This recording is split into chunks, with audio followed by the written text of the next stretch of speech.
আপনারা জানেন আমরা তাওহীদের দাওয়াত পেশ করে সঙ্গে সঙ্গে দলিল প্রমাণগুলো আমাদের ভাইদের হাতে তুলে দিতে চাই, যাতে করে তারাও দলিল ভিত্তিক দাওয়াতি কার্যক্রম চালাতে পারেন। সে ধারাবাহিকতাই আমরা গত সেমিনারে তাওহীদ বিষয়ক মৌলিক বিষয় আলোচনা পেশ করেছিলাম এবং এ মাসের 18 তারিখে দ্বিতীয় সেমিনারের ঘোষণা করেছিলাম। আলহামদুলিল্লাহ, এখানে আমি ছাড়াও মুফতি হারুন এজাহার সাহেব, জাকারিয়া মাসউদ, শামসুল আরিফিন শক্তি, আহমেদ রফিক সহ আরও অনেকেই উপস্থিত থাকবেন।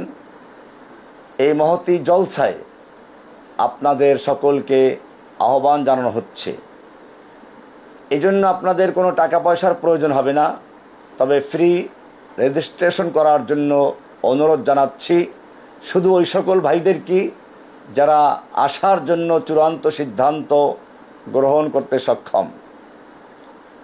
আগামী 18 সেপ্টেম্বর রোজ বৃহস্পতিবার ঢাকার প্রাণকেন্দ্র কাকরাইলের ডিপ্লোমা ইঞ্জিনিয়ার্স ইনস্টিটিউশনের নিচতলায় বিকাল 3টা থেকে রাত 9টা পর্যন্ত উপস্থিত থেকে দলিল ভিত্তিক, প্রমাণ ভিত্তিক তাওহীদের আলোচনা, দারসুল ঈমান সেমিনার পার্ট 2, যেখানে আলোচনা হবে কুফর বিত তাগুত বিষয়ে। লিখিত আকারে আপনাদেরকে ছোট পুস্তিকা হাতে ধরিয়ে দেওয়া হবে এবং তার উপরে দার্স হবে, যাতে আপনিও দলিল ভিত্তিক দাওয়াতি কার্যক্রম চালাতে পারেন। সেজন্য আমাদের এই ক্ষুদ্র প্রচেষ্টা। আশা করি যথাসময়ে উপস্থিত হয়ে একজন প্রশিক্ষিত দায়ী হিসাবে কাজ করার জন্য সুযোগ গ্রহণ করবেন। আমিন।